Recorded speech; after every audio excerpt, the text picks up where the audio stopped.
Hello students, welcome back to my channel students versus study. So आज हम इस video में करने वाले हैं क्लास 10th एनसीईआरटी केमिस्ट्री का chapter chemical reactions and equations. इस चैप्टर का जो हमारा पार्ट बचा हुआ है आज हम इस वीडियो में वो कवर करेंगे।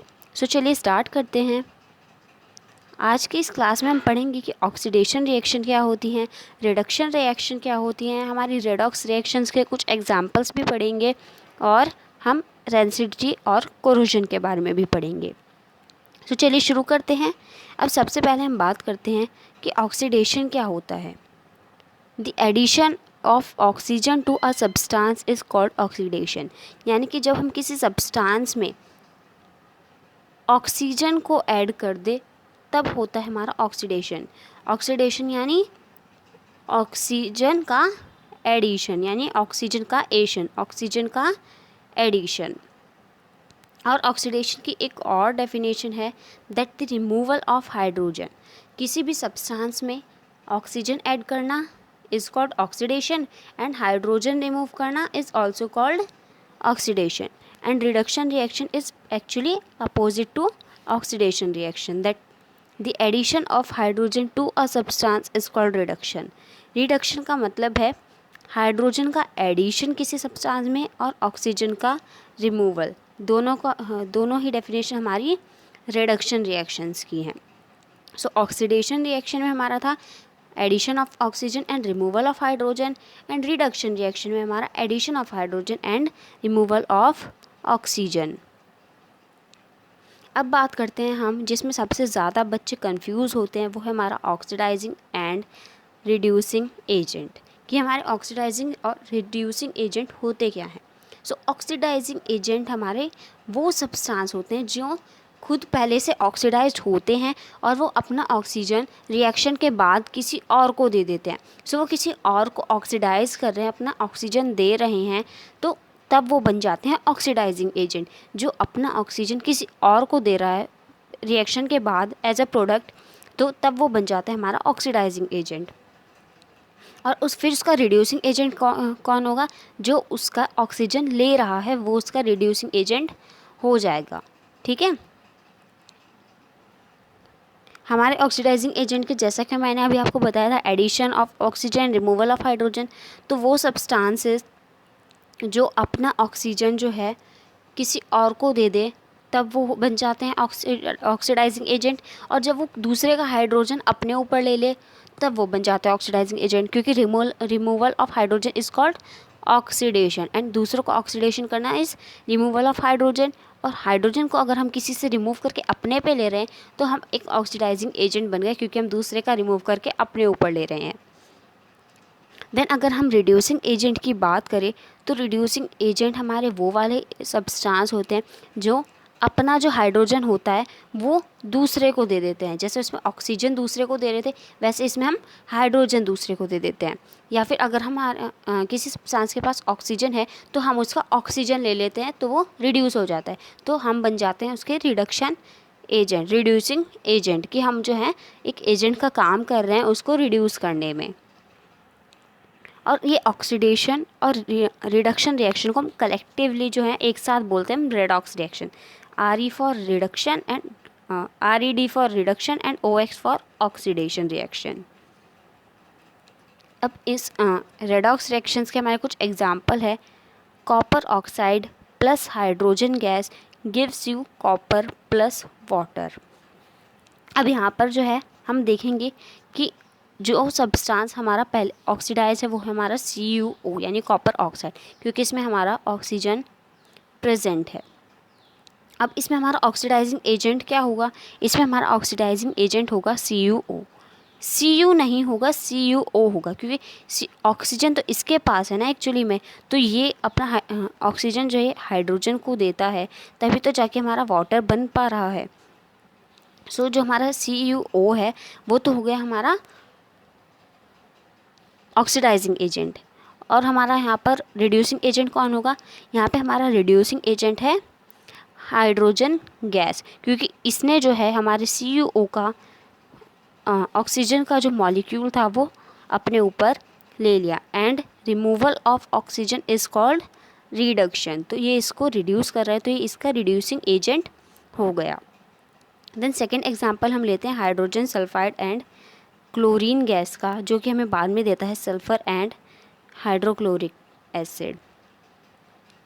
सो यहाँ पे जो है हमें देखने को मिलेगा H2S है हमारे पास, और यहाँ पे जाके हमारा H के साथ हमारे Cl के साथ H जुड़ जाता है। यहाँ पे हमारा सल्फ़र के साथ था H, लेकिन यहाँ पर हमारा क्लोरीन के साथ हो गया H। तो अब हमारा इसमें जो इसमें हमारा ऑक्सीडाइजिंग एजेंट है वो क्या है, इसमें हमारा ऑक्सीडाइजिंग एजेंट होगा हमारा क्लोरीन गैस, क्योंकि ये जो है इसका हाइड्रोजन अपने ऊपर ले रहा है, and addition of hydrogen is called reduction and removal of hydrogen is called oxidation. तो ये जो हमारी क्लोरीन गैस है ये हमारे हाइड्रोजन सल्फाइड में से इसका हाइड्रोजन जो है रिमूव करेगी। सो ये तो बन गया हमारा ऑक्सीडाइजिंग एजेंट, क्योंकि ये इसका हाइड्रोजन रिमूव करेगी तो ये हमारा ऑक्सीडाइज हो जाएगा और ये हमारा ऑक्सीडाइजिंग एजेंट हो जाएगा। लेकिन अगर हम वहीं बात करें दूसरी तरफ रिड्यूसिंग एजेंट की, तो हमारा रिड्यूसिंग एजेंट होगा हमारा हाइड्रोजन सल्फाइड, क्योंकि ये जो हमारा सल्फ़र है ये अपना हाइड्रोजन इस क्लोरीन के सर डाल देगा, तो ये हमारा क्लोरीन जो है बाद में जाके बन जाएगा HCl, और फिर हमारा हाइड्रोजन सल्फाइड जो है ये बन जाता है हमारा रिड्यूसिंग एजेंट। अभी जो हमारा थर्ड वाली रिएक्शन है जो कि हमारी zinc oxide plus carbon gives you zinc and copper, हम कार्बन मोनोऑक्साइड, इसका जो ऑक्सीडाइजिंग एजेंट है और जो रिड्यूसिंग एजेंट है वो आप मुझे कमेंट में बताएंगे। अब बात करते हैं कि ये जो ऑक्सीडेशन रिएक्शंस होती हैं इनका हमारी रोज़ाना की ज़िंदगी में क्या प्रभाव पड़ता है, क्या इफ़ेक्ट पड़ता है। सो इसके जो है हमें कॉमनली दो इफ़ेक्ट देखने को मिलते हैं। पहला है कोरोजन यानी जंग लग जाना, और दूसरा है हमारा रेंसिडिटी। एक एक करके पढ़ेंगे। सबसे पहले हम बात करते हैं कोरोजन की।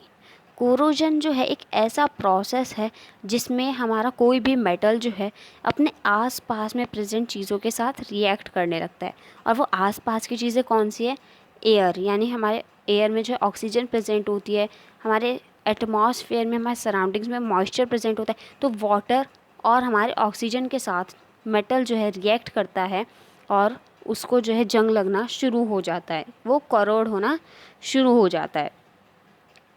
और कोरोजन का एक एग्जांपल दूँ तो वो है रस्टिंग ऑफ आयरन। आयरन पे जब जंग लग जाता है तो हम उसको रस्टिंग बोलते हैं, उस प्रोसेस को हम रस्टिंग बोलते हैं। और ये प्रोसेस होता है किस तरह है, जो हमारा Fe है, जो हमारा आयरन है, जब वो हमारे एटमॉस्फेयर में प्रेजेंट चीज़ों के साथ रिएक्ट करेगा, that is oxygen and water यानी मॉइस्चर, तो वो हमें क्या देगा, वो हमें देगा Fe2O3, और इसके साथ साथ हमें X मॉलिक्यूल्स ऑफ वाटर भी देखने को मिलेंगे, क्योंकि मॉइस्चर के साथ रिएक्ट कर रहा है ना, तो वाटर के कुछ तो मॉलिक्यूल्स हमें मिलेंगे, लेकिन कितने मिलेंगे वो हमारा फिक्स्ड नहीं है। अब हम बात करते हैं रेंसिडिटी की। रेंसिडिटी का मतलब होता है जब हमारा जो खाना होता है जिसमें हमारा फैट, ऑयल ये सब प्रेजेंट होता है, और वो हमारा फॉर एग्जांपल हमारा खुला रह जाता है, तो वो हमारे सराउंडिंग में से जो ऑक्सीजन हमारे पास प्रेजेंट होती है, सो वो उस ऑक्सीजन को ट्रैप करता है, और उस खाने की जो स्मेल होती है वो चेंज हो जाता है, हमें चेंज इन स्मेल देखने को मिलता है, और उसका टेस्ट भी जो है काफ़ी ज़्यादा अलग हो जाता है in comparison of before the oxidation, and that's is our rancidity. अब रेंसिडिटी से हम क्या क्या बचाव कर सकते हैं वो देखते हैं कि हम रेंसिडिटी को जो है प्रिवेंट करने के लिए क्या क्या तरीके आजमा सकते हैं। सबसे पहला है हमारा बाय एडिंग एंटीऑक्सीडेंट्स, यानी कि हमारे जो भी खाना जो है फैट ऑयल जिसमें होता है, हम उसमें जो एंटीऑक्सीडेंट्स डाल सकते हैं जिससे कि हमारा फूड रेंसिड होने से बच जाए। देन सेकंड इज़ हमारे जो चिप्स वगैरह के पैकेट आते हैं, हम उनमें देखते हैं कि वो काफ़ी ज़्यादा फूले हुए होते हैं, वो काफ़ी ज़्यादा टाइटली पैक्ड होते हैं, क्योंकि उनके अंदर जो है नाइट्रोजन गैस प्रेजेंट होती है जो कि हमारे फूड को रेंसिड होने से बचाती है एंड रिएक्टिव नहीं होती है हमारे उस खाने के साथ। सो इसीलिए हम उन पैकेट्स में नाइट्रोजन गैस को जो है भर के रखते हैं। देन थर्ड वे इज़ हम जो हमारा खाना है उसको फ्रिज में रख सकते हैं, हम उसको रेफ्रिजरेटर में स्टोर करके रख सकते हैं उसको रेंसिड होने से बचाने के लिए। फोर्थ जो हमारा तरीका है वो है हम उसको एयर टाइट कंटेनर्स में रख सकते हैं।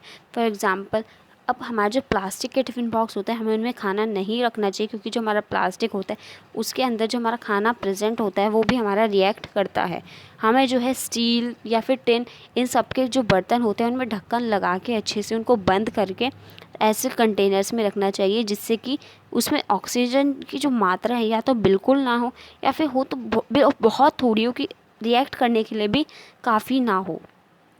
And the last way is by storing foods away from light. हमें जो है अपना खाना सनलाइट से दूर रखना है, क्योंकि सनलाइट में अगर हम रखेंगे तो भी हमारा खाना जो है ऑक्सीडाइज हो जाएगा, नहीं रेंसिड हो जाएगा, उसके अंदर से अजीब स्मेल और अजीब टेस्ट आने लगेगा। सो आई होप कि आपको ये सारे कॉन्सेप्ट्स क्लियर हो गए होंगे। Thanks for watching.